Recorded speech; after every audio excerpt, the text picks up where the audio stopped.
Assalamualaikum warahmatullahi wabarakatuh. Nama saya Alfidayat Muhsin dengan NIM C1B020087 L006 Manajemen. Kali ini saya akan mempresentasikan materi struktur modal dengan dosen pengampu Dr. Haji Tona Aurora Lubis, SEMM. Definisi struktur modal.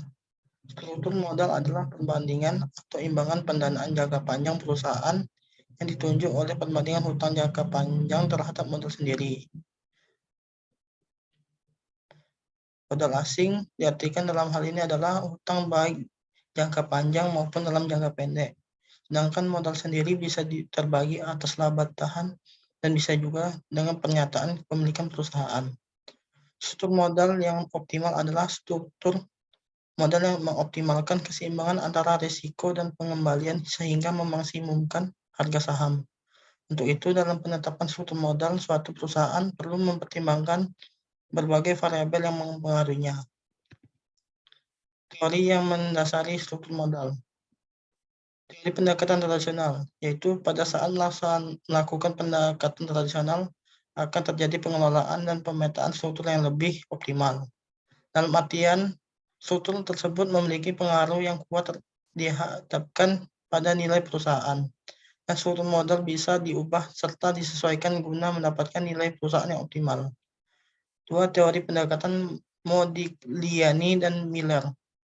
Ini adalah teori struktur yang dinamai setelah Franco Modigliani dan Merton Miller. Teori MM mengusulkan dua proposisi. Teori trade-off dalam struktur modal. Pada teori trade-off ini menentukan struktur yang optimal dengan memasukkan beberapa faktor seperti pajak, biaya keagenan, atau kesulitan finansial. Namun pada teori ini tetap mempertahankan adanya asumsi dari efisiensi pasar. Selanjutnya teori asimetri informasi dan signaling, yaitu teori yang menyatakan bahwa anggota serta pihak yang ada kaitan dengan perusahaan. Faktor-faktor yang mempengaruhi struktur modal. Pertama, tingkat penjualan. Perusahaan dengan penjualan stabil, cash flow relatif stabil, sehingga dapat menggunakan hutang relatif besar. Yang kedua, struktur aktiva. Perusahaan dengan aktiva tetap besar sebagai kolateral dapat menggunakan hutang relatif besar. Ketiga, tingkat pertumbuhan perusahaan. Semakin cepat pertumbuhan perusahaan, semakin besar kebutuhan dana untuk ekspansi. Keempat, profitabilitas.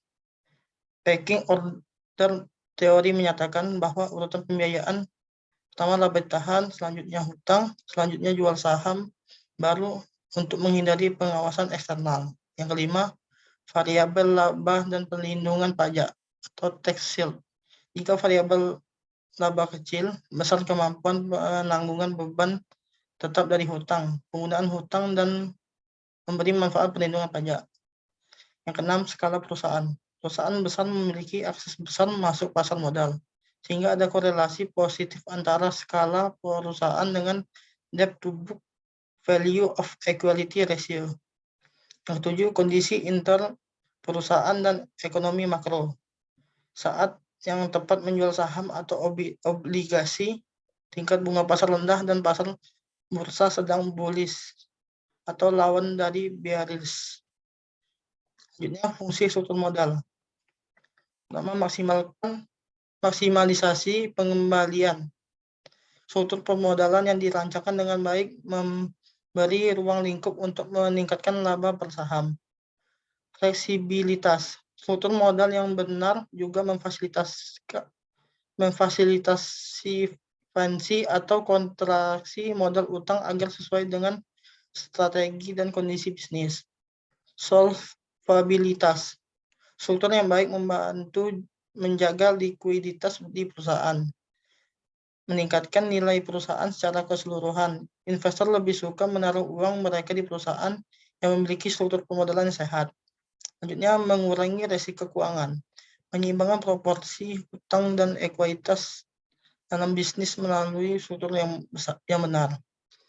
meminimalkan biaya modal. Ini menyediakan untuk merencanakan modal hutang jangka panjang perusahaan secara strategis. Ini alat perencanaan pajak. Untuk perusahaan yang memiliki dana utang struktur permodalan yang baik memberi mereka pengurangan pajak, manfaat, dan tabungan. Mengurangi biaya pinjaman. Pemanfaatan dana yang optimal. Struktur modal yang terencana dengan baik, dirancang secara strategis dan tersusun secara sistematis, membantu perusahaan dalam menghasilkan output maksimum dari dana yang tersedia. Dan dari saya, lebih kurang mohon maaf. Wassalamualaikum warahmatullahi wabarakatuh.